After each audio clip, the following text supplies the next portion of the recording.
Hello and welcome to our channel. We are so excited to be here yet again. We've missed you. We have missed you. It's been a minute. It's been a minute. It's been a while. Welcome to NOIS. NOIS. No one is safe. No topic is safe. Tonight we That's the one.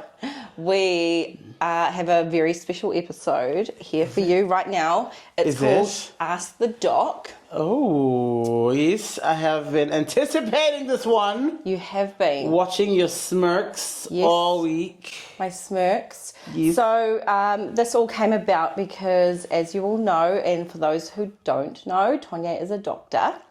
Hello. Yes, I am. You are a doctor. I am indeed. Yes, so obviously, I'm a doctor, originally trained in ENT, ear, nose, throat surgery.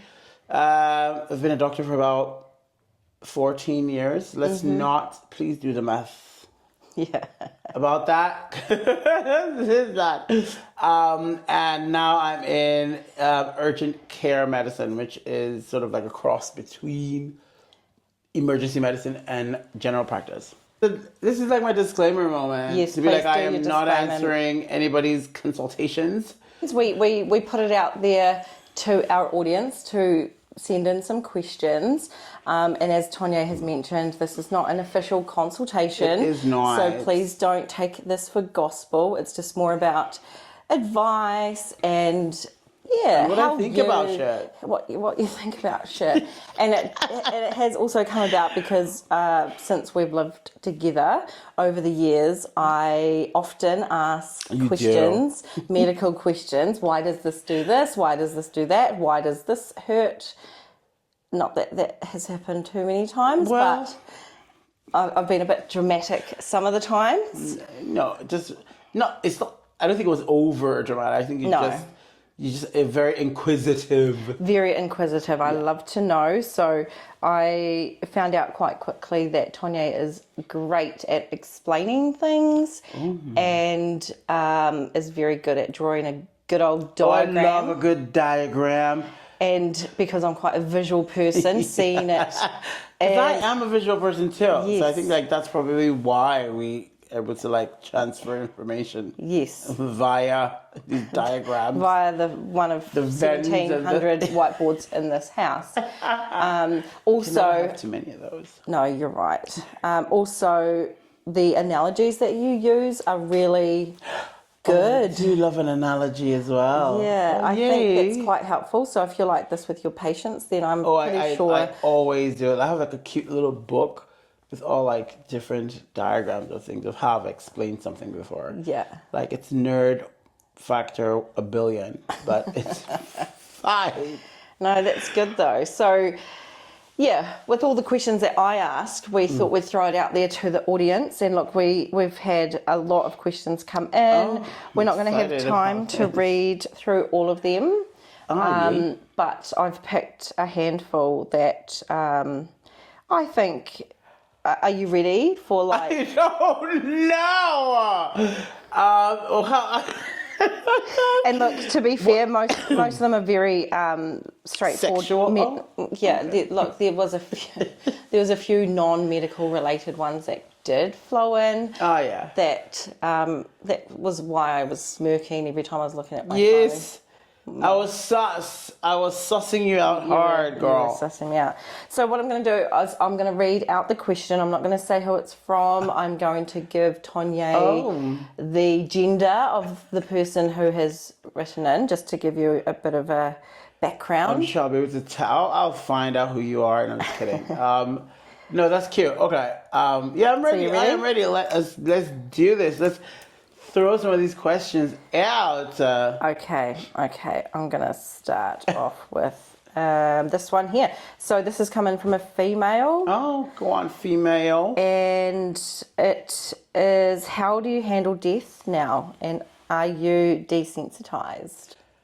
Oh, great question. No, I think death is one of those things that is always it's like a personal thing. There are people who are squeamish and people who are not. Yeah. For example, you're not. I mean, you're squeamish-ish, but not necessarily. No. Like, I would always consider if it's the relationship I have with the person. And when you're being trained in med school, like I remember when I first started, I started in a geriatric in the back rural of Ireland. So it was, we were pronouncing deaths like twice a night at least. Wow.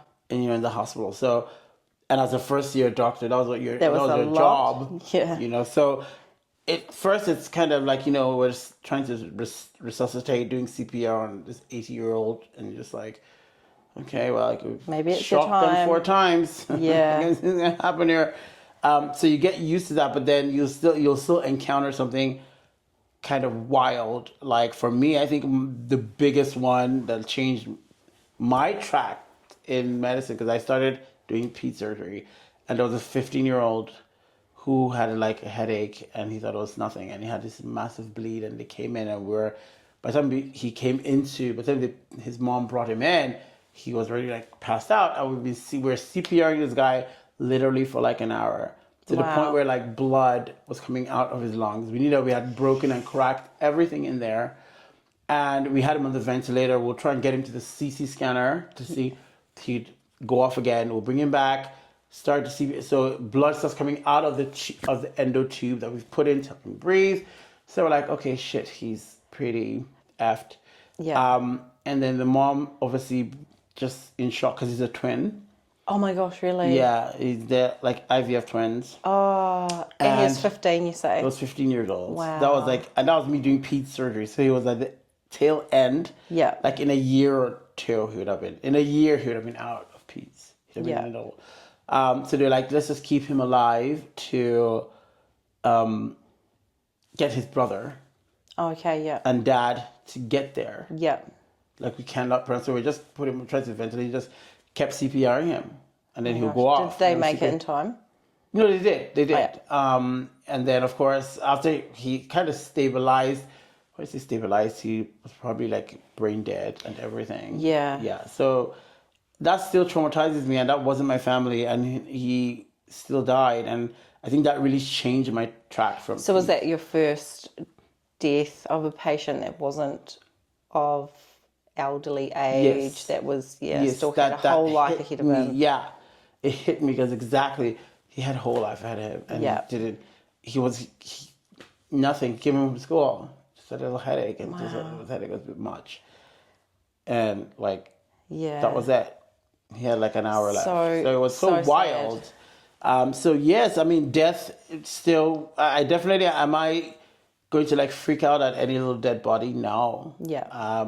Like I said, first year of med school, we're around cadavers. Yeah. We were eating there.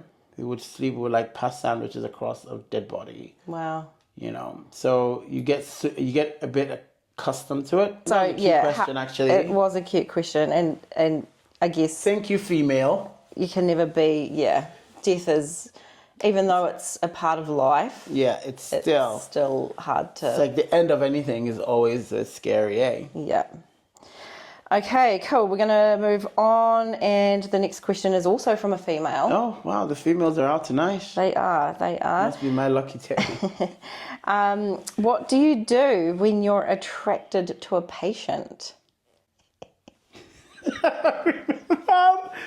Yes. What do you do, Tonye? I stare them dead in the face and be like, "You want it?" No, obviously that happens a lot because I go in and out of heat very quickly. Yes, you do. But obviously there is that professional boundary that cannot be crossed. So for me, it's very easy to be like, okay, well, look, he's hot, like He's also very vulnerable. I love that you use this vulnerable word. Well, when you're sick, you're very vulnerable, right? Well, girl, it depends. Then they come in and like, oh my God, I like literally have like alopecia.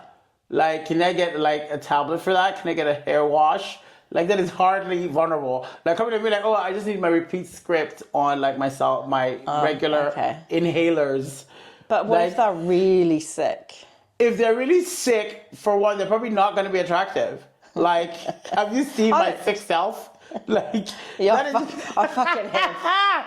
I look like a fucking hippo that's just given birth. Like, that is not like, nobody comes there and you don't go, nobody dresses up like to look sexy to go to the doctor. No, unless you're actually quite well. So you're actually not in a vulnerable position. So if someone came in and they were looking really fresh and clean and they've got crisp clothes on and they've done their hair, and a chick who's got makeup on, they're not sick? Well, not that she's not sick, but like there's a level of vulnerability that stands when you go to anywhere where a service is being delivered, because you've come for help, you've come for assistance, because if you could do it, you'll do it yourself. So there's always that level of vulnerability. Like, it's like I could plumb my own house, but if I'm asking you to do it, like, come on, there's not a good example. If we needed plumbing, we dress up. We know who to call as well. Whether he'll come or not. He probably won't come. He won't come anymore. He won't come anymore. So if you're listening, I'm not going to say your name. We're sorry. We're sorry. Just come over. Like, we don't bite stopped anymore. Breaking things on purpose. We stopped breaking our pipes on purpose. I love that. Breaking the pipe. But yeah, okay, so yes, if I get attracted to a patient, I just hold myself back. But what about the flip side of that? If a patient thinks you're hot. Yeah, that happens way more. Yeah. Like, So like someone cracks onto you. Yeah. And it's always like I told you the story of the guy who's like coming with his penis problem, and he's quick to tell me like, oh yeah, I'm gay, so I don't mind whipping it out. And I'm like, oh, okay. And he's like, yeah, like I chose to see you today. And I'm just like, oh. So he stalked you, he knew where you were, which clinic, like he was coming. Online, we all have our profiles and our bios. And yeah. So he's like, oh yeah, I chose to see. I'm like, oh God, here we go. And I'm like, looking at him like, you are like literally 15 years younger than me. In many parts of the world, I could be your father. Yeah. So, was there a nurse in the room? Oh, yes. So the nurse wanted to come in and chaperone, and he didn't want it. He's like, oh, no, I don't know. I don't want two people seeing that.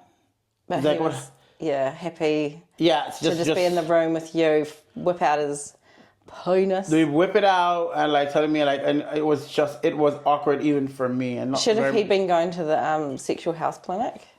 I think the whole thing was just weird because it wasn't for an STI. It was so graphic of that he had damaged himself from whatever he was doing. Pump. Yeah, he was doing this pumping weird. it? No, he was doing a different thing that I'd never heard of before. Oh, it was it wasn't jerking. It was a weird thing. Like I had to Google it after he left, and I was like, so he told you what? Yeah, like he had done, and it always felt like his erections were not normal. He had like this whole fucking array of pictures. So he had a show and tell as well. Girl, it was the most awkward thing. Like he's like showing me all like he's like, so see how this is it when it's like kind of hard, and like it used to be like much harder than this, and then can you see how I'm like, it just looks like a penis. Like I don't know. He felt like obviously whatever he did, it was kind of like a BDSM type violentish thing to his penis. I'm like, who hurt you? Why are you so mad? Why can't you just do what the rest of us do? Like, and then he added me on Facebook with some nerve. Yes, okay. So in that case, you have every right to stop the consultation, right? And if you felt that uncomfortable, yes, if I was like, oh my God, this is like, but I'm like, I didn't feel vulnerable in that scenario. But I realized I was like, because a lot of people behave very weird. I see a lot of human behavior in a consultation because it's again not there's elements of vulnerability, but there's also elements of awkwardness. And when you are coming in with something awkward, and if you're ever dealing with awkwardness in your everyday life, you may overcompensate in some kind of way. You might like over talk or under talk or try to be some kind of quirky way to lighten the mood, or so I just a lot of find times you see like situations like this. Yeah, I find it strange though that this was this particular guy's problem, and instead of potentially going to his normal GP or going to a sexual health clinic, they never do. They don't, because they don't want to go to, especially when it's something that you know that you're maybe partially embarrassed about, or you don't feel like, because it's not. There's no judgment there, right? Your normal GP wouldn't. It depends. Really? Yes. I would think that, like, your family GP wouldn't. I think you have the idea. Okay, your family GP is definitely like a person. So if my family GP is, I know, running the, Church of New Zealand, and I know that, and he's 70 years old. Yeah, you're not going to go. I know that I'm not going to go and tell him that, I was doing like BDSM, and he'll probably be like, what is that? Oh, yeah, okay. I'd be like, oh yeah, she was hanging me upside down and pegged me, and now I'm bleeding. He'll be like, wait, what's pegged? What is the whole? You have to now go through the whole thing. I guess so. It depends. So do you think this guy just like maybe already possibly knew who you were, or he just Googled? No. I think when he was looking for where to go, he would have done some research. Like he's like, I don't want to go to where. Remember when people are embarrassed about sexual things, they don't want to go to people where people would know them. You don't want to go to your. I don't want you don't want your family GP having that on the record, like, and then your mom comes in or whatever, like, family comes in or whatever. Yeah. You just don't want. You want somebody, a new face, so that you can whatever it is. It's a one-time thing. It's closed. I don't have to. Yeah, but I don't know. There's something weird about this guy. He added you on Facebook, so it's fucking weird. Anyway, good answer. Yeah, you know your boundaries. You're a professional. I do have boundaries, believe it or not. Okay, next question, also from a female. Oh, God damn. Where are all the males when I need them? There's a couple. I'll do a male one next. Okay. You will do a male. I know you. I trust you on that, girl. Okay, what is the most interesting case you've ever worked on? No, Hoana, tell me. I've worked on a few interesting cases, but I feel like the most recent one that I told you. One that I don't know about? Yeah, no, you know about that one because I told you and you Googled it. Oh, yeah, okay, so... Yeah, you say it because it's like, I want to see how you can recall. Okay, Tonye worked on a case recently-ish, where a man who was quite healthy came into the clinic and had complaints about his breasts. Yes, his breasticles. So he had boobs that were not like a normal man boob, but they were quite female boob looking. Boobs, yes. Yeah. So pre that, him and his wife had tried to have a baby over several years. Yes. And so he was obviously looking, they both were probably looking at reasons why they weren't falling pregnant, doing tests, trying to see what hormone levels, which you mentioned is more common these days in the male species. Yes, the male species, to keep checking that shit. Which is good. I know. Oh, you would love this. Like, you don't. There's no need to check your testosterone, buddy. Is there not? No. Like, you have to have a legit reason. People are like, oh my God, I'm tired. Can I check my testosterone? I'm like, no, there's tired and there's lazy. I'm like, do you get boners every morning? You're fine.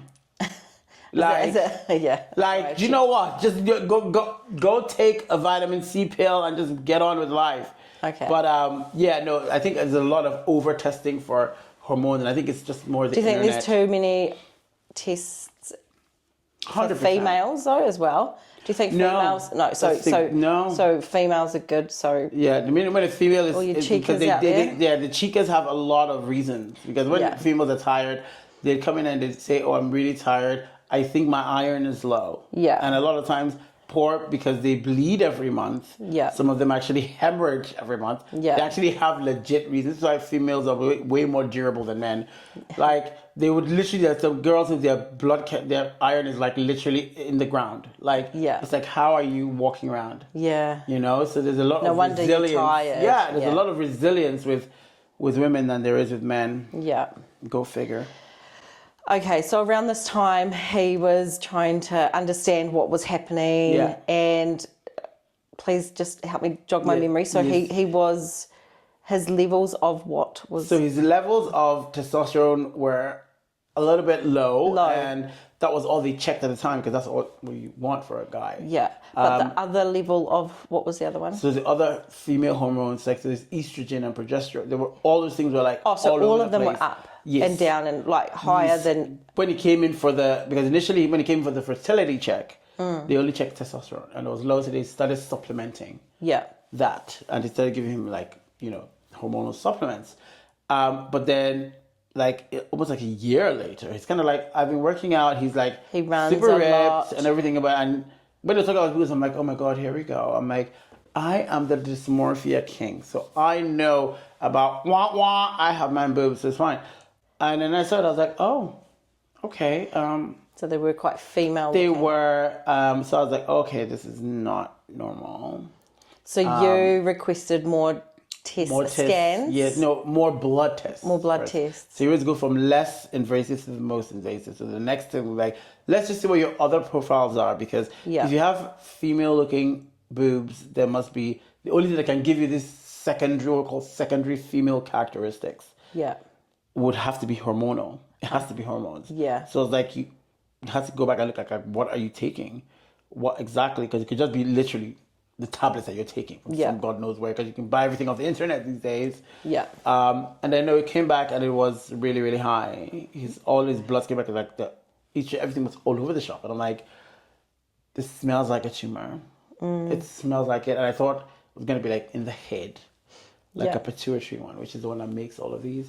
So I just sent it to the endocrinologist, because in the community you can't really order these things. It's like, this is not my bridge to cross. So I just referred him on. Yeah. And of course the endocrinologist is freaking out and they ordered everything.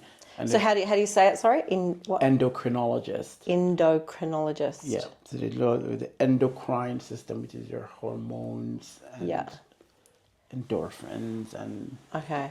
Yeah. So that's what they specialize in. Yes. Yeah. So, and they ordered and they found that they had this very, not that rare, because I've kind of seen it at least twice in my career. Yeah. This is what they call a teratoma, which is made from embryonic, which is baby, the same way babies are made. And it starts with a sperm and an egg, the birds and the bees. But then you have teeth and eyes and nose and hair, and all that came from a sperm and an egg. So it's that same cell. This has that same sort of process kind of cell, embryonic cell. So these tumors are the most scary things you can ever see. Yeah. When they did the scan, obviously the tumor was throughout his whole chest. Huge, large thing, can't be resected. And they could see like calcium in it. And I was like, oh my God, that's probably a fucking bone. So it's probably like or teeth or something, and so like weird ones that. If you're open to Nightmares on Elm Street. Who likes Freddy Krueger? I love a Wes Craven movie. Google teratoma if you want to know more. It's very interesting, and it's not just something you can't just catch it, right? No. It's from. It's not like not like the flu.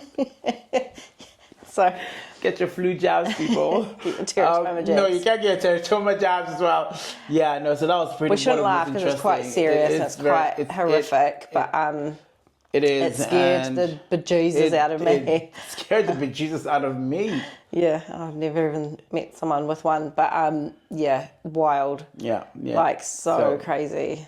Good question, though. Yeah, I try not to think about these outside work for most part, but yeah. Yeah. So hopefully, patient A is. He's going through all the therapy, and it's obviously not resectable, but he's gonna do it all. Yeah. He's going for the whole 9 yards. Good man yourself. Yeah. Go on, lad. Okay, next question from a dude. Oh, come on, boys. This Give is it more. to me. This is more about. Sex? No. Oh my god! It's ask the dog, not ask the hoe. Can that be the next episode? I like that title, but okay. It can be on you then. This ain't a joint venture. Isn't it? Okay, so do you find it challenging switching off from work after a challenging day? As you know, definitely not. I think I have my vices down to a T. Yeah. And of course, again, because for me, medicine is not my life. It really is not. It's a job that I thankfully enjoy and, love, but I have no issues switching off. Again, which you probably now experience now that you having a different you have a different environment. When it's like that, when you come home, you're just kind of like, home is home. Home is home, and I don't want to hear anything. And that's why, again, I don't date doctors, because they're like talking about. I don't want to talk about your day. Yeah. Especially if it is the same. That's why I don't mind talking about your day, because your day is so dynamic. It's so different. For me, it's like, oh my God! I want. This is like a soap opera, PBS special. Come on, tell me about that girl. and you know how I listen, because I keep track. I'm like, so how's Fiona? Yeah. What did she do now? Yeah. You do get quite invested. I'm like, oh, that's the one with the cheap wig, eh? I've never worked with someone with a cheap wig. I don't think. But but that's how I keep track of it, because it's so. You do. To me, it's really, really interesting to hear anything that is not medical related. Yeah, it's not in my lane. I just though. That's why I would also always date somebody who isn't like. Be an accountant, like okay, maybe not an accountant. Yawn. Because I'm terrible with numbers and math. So if he starts talking to me about that, I am like, how we carried the remainder up? I don't know what we're talking about. So give me like something else. Like I don't even mind if you're like an archaeologist, you're digging up bones and shit. I'm like, tell me about it. I thought you wanted a farmer. You wanted or a tradie. I did want a farmer. I still do, but You've moved on from that. No. I've just acquired some new information that is just not giving me the fantasy anymore. Oh yeah. Yeah. So we'll save that one for the. That only asset rich. You have to expose me like this. Well, it's always about the money, guys. Ever wanted to see someone being thrown under the bus? Yeah, rewind it fucking 20 seconds. No, but you can always liquidate them assets, baby. If you really want some of this, liquidate them. What are we doing all those cows, man? They be milking. They're like milking milk, like. And I'm a pseudo milk drinker, so that's not even gonna do very much for me. You're fucking pseudo. Yeah, that was a cute question. Yeah, it was a cute question. Totes, yeah. Okay, next one. I'm gonna name this person because it's a cute one, and it's I guess it's related to your profession because you used to work with this person. So Liz has written in asking if you miss working with her. Lizzie, Liz. I do. I love you. You've met Liz as well, eh? Remember she came when we hosted the work deal. Yeah. Yeah, Liz, I love you so much. Of course, I miss you more than anything. And I hope you're doing really, really well. Thank you for tuning in. Oh my God. Can you get all of the Victoria Boots to please subscribe to our channel? Shameless plug. As you can tell, I do not have any of that. So please subscribe to the channel, Liz. I love you. Aww. Yes, of course I miss it. I miss it every day. And of course we are going to hang, in town. One day soon. You know how it is. Drinks on. Drinks on me. Okay, next question from a female. Have you ever had a Grey's Anatomy type moment where you've hooked up with a colleague? This has to be a colleague. At work. A colleague. Do you know when I think about it? Actually, I have. Oh, yeah? I have. It was... What else? I was just thinking about it. when you now mentioned colleague, it changed. It was not necessarily a colleague, but he was like staff. Well, yeah. He worked like in the admin office. Oh, yeah, that's and he was definitely a colleague. always, and he had Oh, God. a partner. Slut. But apparently they were open. Oh, that's okay. And I was still like, again, I was a Did he baby join gay. No. It was in the toilets in work. So then I was lecturing. I was still a lecturer then. Okay. So I was still, so I had a lot of, so I was marking papers and setting exams and fucking in the toilets. Girl, don't knock it till you tried it. Oh, we know. So was it a Grey's Anatomy moment? Like, no, it wasn't. Because, I don't think in Grey's Anatomy, I mean, they did do it in like the locker rooms and... Didn't they do it in the beds? Like, I don't think I've actually ever seen them do that in Grey's. Then again, Dr. Show said I wouldn't have watched it because I'm like, that's the last thing I want to see. But yeah, I didn't have like McSexy or McDreamy or whatever they used to call him. Yeah. It wasn't anything. It was nothing like that. This would have been like Grey's Anatomy ordered from Temu. If you wanted Temu or the episodes, that is what this was. It was. Yeah, it wasn't my finest moment, but he was cute. Oh, cute. That's cool. That's very... So I have had a Temu version of a Grey's Anatomy moment. And yeah, I'd rate that as ding hot for me. For the time. And it's, tick. I was in my 20s. Everything was hot. True. And what advice would you give to one who has a calf injury? Was that the whole question? Because yes, that's it. It seems like maybe it sounds a bit targeted, to be honest. But it could potentially be a bit targeted. Have you ever had a calf injury? Let me think. I have to really think hard about that because I don't think any time recently I've had one of these. But hypothetically, if I was in a vulnerable situation and had to quickly get up, or no, if not. Or if I had to quickly change positions aggressively, you can injure your calf, and this happens to a lot of people. I can imagine, very common. You just need to rest it. Elevate. Strong painkillers. Something like gabapentin would be recommended from me personally, because it's a great muscle relaxant. But isn't that more of a nerve? Yes, blocker? Because that's exactly what that pain felt like. Hypothetically. So be careful, people out there, especially when you start getting to the prehistoric age like mine. Yes. Please get off the floor from the kneeling position with care. Be very cautious of your movements. Be aware of your body parts at all times. And stretch daily. And do those calf raises at the gym. The worst part is that I do okay, but I don't do the calf raises. Not enough. Only because I know black people don't get good calves no matter what we do. Really? Yeah. We have if you look at all the bodybuilding and the calves are literally like twigs. Why is that? I don't know genetically. I've never noticed. They would never get big calves. Asians get huge calves. Really? Very easily, yes. If you look when you're looking, I just started watching. They always have very, very defined. Yes. And chunky, you can see them they're there, this is chunk, too freaking. I don't know if you can put Asian and chunky in the same. No, you see sentence. the calves. They look like two roots. They look like tube roots. Okay. So you have no roots in your No, I have lower no leg. tuber roots in my lower legs. No, they're always very they get very skinny. Yeah. Okay. I'm going to Google that later. Google it.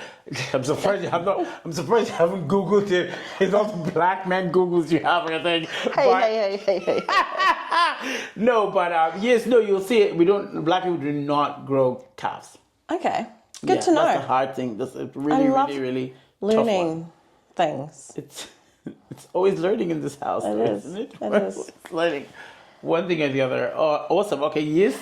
Okay, I've got one more question. Oh my God. One more, and then we can call it a day, I think. I'm pretty sure. I'm pretty sure. That was super fun. Okay, who was this? Is this a... Okay, this is from a male.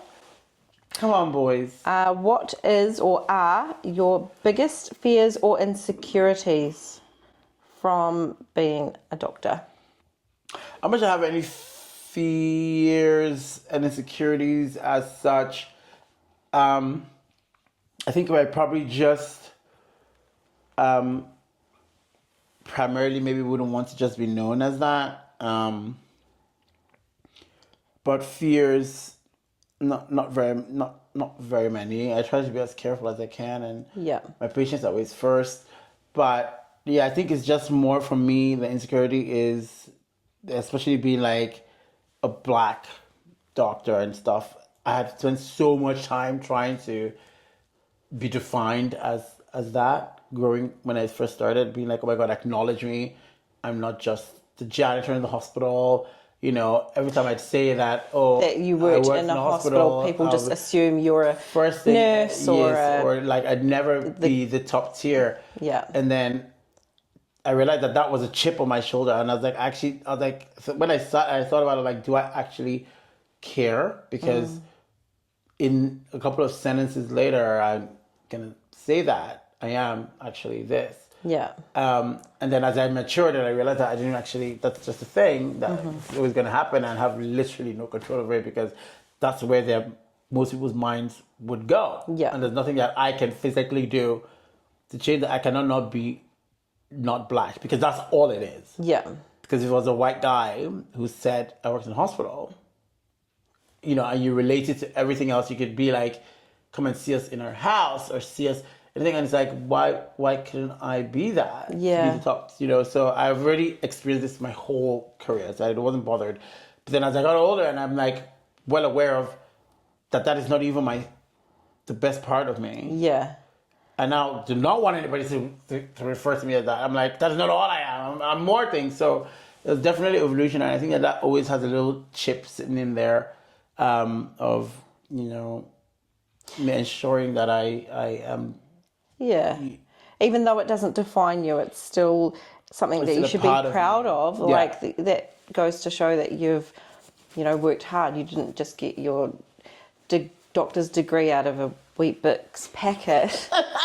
People love you know, that. I know. It means you've had discipline. Some people do. Yeah. It's I think it's something to be proud of, but I get it. It's not just an example of that is, you know, when I first met you and heard you were a doctor, I was super excited because I had never known a doctor before that wasn't my doctor.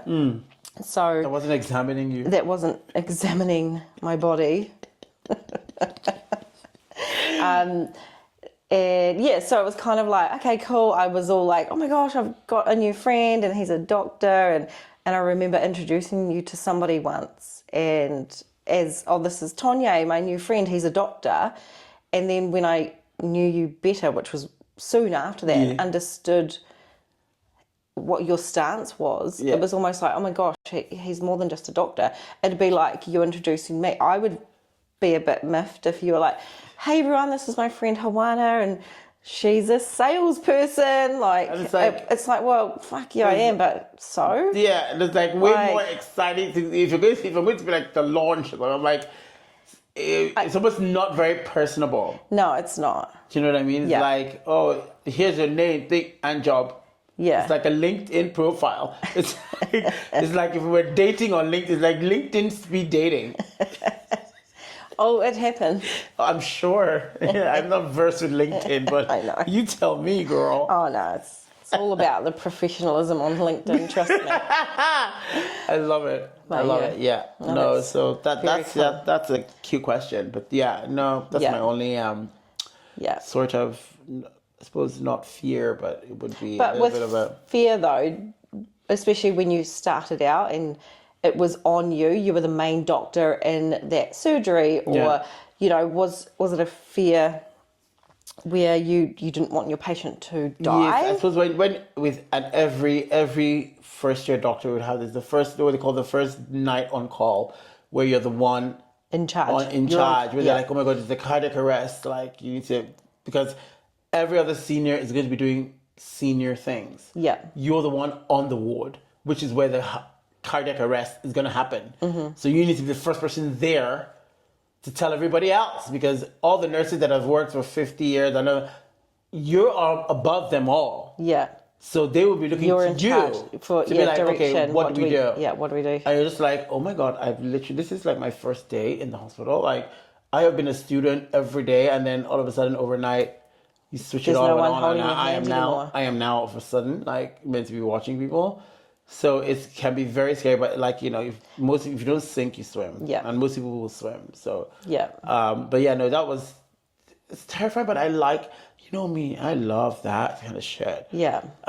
So I definitely had to challenge. I definitely had to improve. And I suppose maybe something that really scared me, the real fear that I ever saw was seeing a black dead person.